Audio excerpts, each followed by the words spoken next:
गुरु से ही सम्राट ने कर दी बगावत, लालू के सिर पर तानी AK-47 राइफल, आरजेडी चीफ ने ऐसे बचाई अपनी जान, नीतीश कुमार को भी लगा दिया टेलीफोन, ट्रिगर दबाए जाने का दिया अल्टीमेटम, खौफ से सुशासन बाबू ने खुद को किया कैद।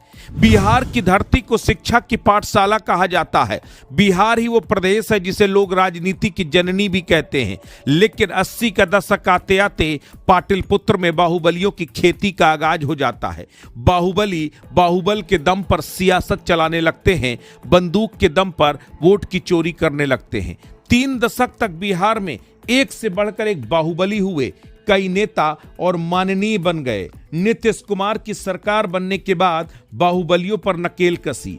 आज यह दावा जरूर किया जा रहा है कि बिहार के चुनाव में बाहुबल और अपराध का दौर थम चुका है, लेकिन विधानसभा में मौजूद चेहरों पर नजर डालें तो कुछ और ही कहानी देखने को मिलती है। इसी बात का ध्यान रखते हुए अस्तित्व बिहार अपने पाठकों को हर रोज एक ऐसे बाहुबली की कहानी बता रहा है जिसने बिहार की राजनीति को प्रभावित किया। बाहुबलियों में कुछ सफेद पोष बन गए और कईयों का जीवन अपने खादीधारी आकाओं के लिए बूथ कैप्चरिंग में ही निकल गया। बिहार की राजनीति में जब आपराधिक छवि का शख्स चुनावी प्रक्रिया का हिस्सा बन जाता है तो उसे बाहुबली कहा जाने लगता है। इसीलिए हम भी ऐसे लोगों की कहानी आप तक, खासकर नई जनरेशन के लोगों तक पहुंचाने के लिए इन्हें बाहुबली कहकर संबोधित कर रहे हैं। बिहार अगर IAS की फैक्ट्री है तो बाहुबलियों का कारखाना भी है। बिहार की धरती कभी बाहुबलियों से खाली नहीं हुई। समय समय पर अलग अलग बाहुबली आए, सब कुछ हिलाकर रख दिया। यही वजह है कि बिहार में बाहुबलियों का रौब आज भी चलता है। हालांकि वो अलग बात है कि बाहुबली सत्ता के गलियारों में पहुंच गए और खादी पहनना शुरू कर दिया।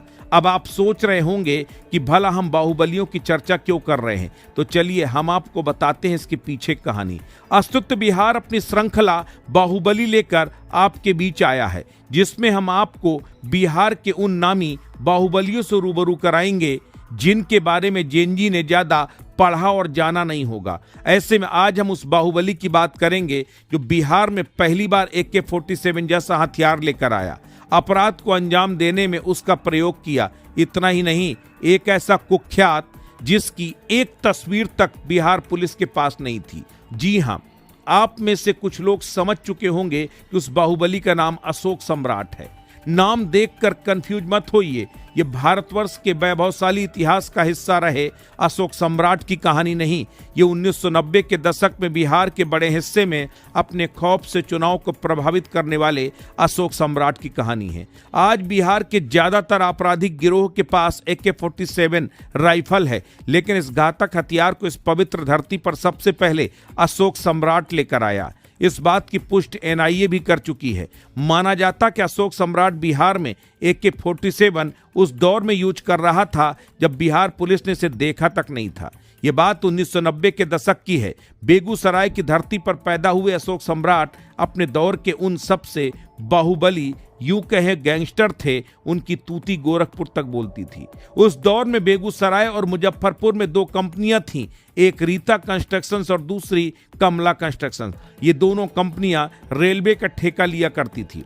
इसमें से एक कंपनी बीजेपी नेता राम लखन सिंह की थी तो दूसरे के मालिक रतन सिंह थे।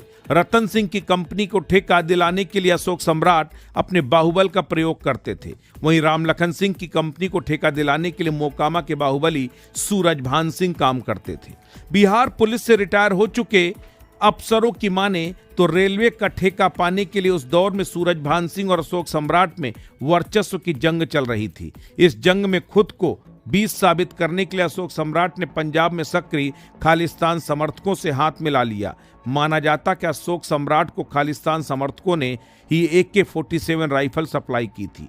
हालांकि कुछ लोग ये भी कहते हैं कि अशोक सम्राट के संपर्क सेना में शामिल कुछ युवाओं से थे, जिस वजह से उसे आतंकियों के पास से जब्त AK-47 राइफल मिले थे।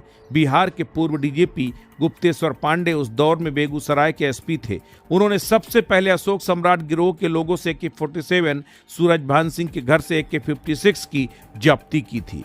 गुप्तेश्वर पांडे उस दौर को याद करते हुए कहते हैं कि अशोक सम्राट पूरे बिहार का सबसे बड़ा अपराधी था। वो कानून को कुछ समझता ही नहीं था। 1993-94 में बेगूसराय में 42 मुठभेड़ हुए, इसमें इतने ही लोग मारे गए। पहली हत्या 1990 में हुई थी। अशोक सम्राट ने अपने पिए रहे मिनी नरेश की हत्या का बदला लेने के लिए मुजफ्फरपुर के छाता चौक पर AK-47 की गर्जना दिखाई थी।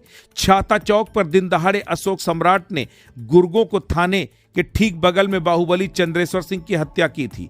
अशोक सम्राट की हनक के पीछे राजनीतिक ताकत भी थी। माना जाता कि अशोक सम्राट का उस दौर के मंत्री और लालू प्रसाद यादव के करीबी रहे ब्रज बिहारी प्रसाद से काफी अच्छे रिश्ते थे। अशोक सम्राट बेगूसराय, बरौनी, मोकामा, मुजफ्फरपुर, वैशाली, लखीसराय, शेखपुरा और इसके आसपास के इलाकों में तय करता था कि चुनाव में किस उम्मीदवार को जिताना है। उसके गुंडे बूथ कैपरिंग से लेकर लोगों को डरा धमकाकर वोट दिलाने का काम करते थे। अशोक सम्राट से नजदीकी के चलते ही ब्रज बिहारी प्रसाद की पटना में हत्या हुई थी। माना जाता कि उनकी हत्या यूपी के कुख्यात श्री प्रकाश शुक्ला ने की थी। अशोक सम्राट की ताकत इतनी बढ़ गई थी कि वो सरकार और प्रशासन को चुनौती देने लगा था। उस दौर में लालू प्रसाद यादव नए नए सत्ता पर काबिज हुए थे। माना जाता कि प्रशासन को अपने पीछे देख अशोक सम्राट ने खादी पहनने की चाहत पाल ली। आनंद मोहन की पार्टी से उसका टिकट भी पक्का हो गया, लेकिन उसका मंसूबा पूरा हो पाता उससे पहले ही पुलिस की गोली का शिकार हो गया।